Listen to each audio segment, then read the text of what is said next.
Nous sommes à Bonois, sur un terrain de 601 mètres carrés. Et ici, nous réalisons 5 villas basses de 4 pièces. Actuellement, nous sommes déjà sur 2 villas basses de 4 pièces. Voilà, nous sommes à la phase de fondation. Et le reste du terrain va accueillir 3 villas basses de 4 pièces. Voilà un peu. Alors, pourquoi j'ai choisi de faire le morcellement comme ça? C'est-à-dire, regardez, comme ça, comme ça, comme ça.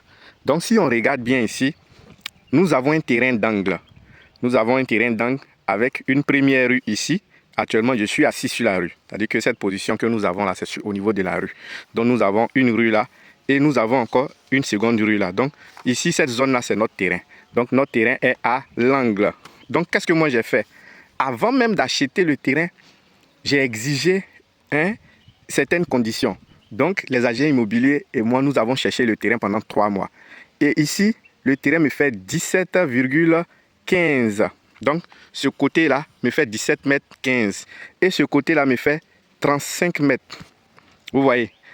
Donc, ces 35 mètres-là m'ont permis de diviser le terrain en 5. Donc, je prends simplement les 35 divisé par 5. J'ai 7 mètres, 7 mètres, 7 mètres. Donc, il y a d'abord cette villa-là. La première, la deuxième, la troisième, la quatrième et la cinquième. Donc, regardons.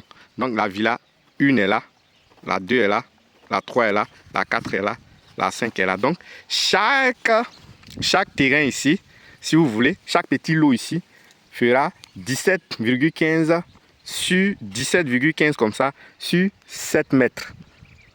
Vous voyez, non? Voilà, donc ça me permet déjà, et en tant qu'architecte, je sais qu'avec 7 mètres, je peux aligner les chambres sur un côté et puis le salon sur l'autre côté. De l'autre côté si vous voulez. Et avec la largeur là, j'ai une bonne largeur pour pouvoir mieux disposer les pièces. Donc voici ce qui m'a permis d'arriver à ce résultat là. Et l'avantage encore, c'est que tu peux mettre en location. Donc ici est mis en location, ici est mis en location. Donc les gens n'auront pas cette, on va dire quoi, cette sensation de cour commune. On sent ça beaucoup. Les cours communes, quand on prend un couloir avant d'accéder à son logement, là, pour les maisons basses, là, généralement, ça fait trop bas de gamme, logement bas de gamme, logement de pauvres. Alors qu'ici, chacun a son entrée. Donc, à partir de la rue ici, moi, je viens, je rentre chez moi. L'autre aussi, à partir de la rue, il rentre chez lui. Donc, on n'a pas à gérer un espace commun qui est le couloir ici. Et le deuxième avantage encore, c'est que je peux même faire le dossier technique de ce lot-là. Donc, imaginez que mon lot ici, c'est le lot 30. Donc, ici sera le 30A, 30B, 30C, 30D, et puis quoi encore? Et puis, ce qu'on appelle le lot 30 lui-même. Pourquoi? Parce qu'il faut qu'on garde toujours le lot 30, qu'on appelle dossier solde ici. Donc, j'aurai le 30A. Si je fais le dossier technique du 30A ici, là, je peux le vendre. C'est-à-dire que si tout le lot 30 qui est ici, il a son ACD, donc il va devenir cet ACD-là, ce numéro d'ACD va devenir l'ACD global. Et à partir de cet ACD global-là, je peux maintenant créer ce qu'on appelle des CMPF individuels ici. Vous voyez, non? Voilà. Et ça se fait chez le notaire. Mais si, ça c'est si et seulement si je veux muter en même temps. C'est-à-dire que le lot là, ce grand lot là, ce lot 30, ce grand lot, il m'appartient. Donc tout ce lot là, même si j'ai les dossiers techniques, ce lot là porte mon nom.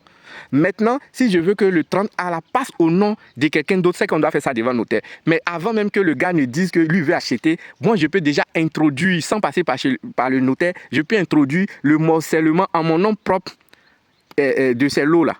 Donc quand ça sort, c'est déjà morcelé et ça est d'abord à mon nom. Comme ça, quand on va chez le notaire ne fait que faire quoi? Changer simplement le nom. Alors que ici, si le lot, c'est-à-dire que si ça ne portait pas mon nom, le notaire allait faire quoi? Le notaire allait faire d'abord un morcellement et en même temps faire la mutation. Donc voici un peu. Si vous ne comprenez pas, ce n'est pas compliqué. Vous nous contactez et on va vous accompagner pour vos projets d'investissement. Donc, il faut toujours analyser. Ici, si j'avais créé des couloirs, la valeur de ces biens-là n'allait pas être pareille que le morcellement actuel que j'ai, pour lequel j'ai opté. Donc, je vous encourage à nous contacter.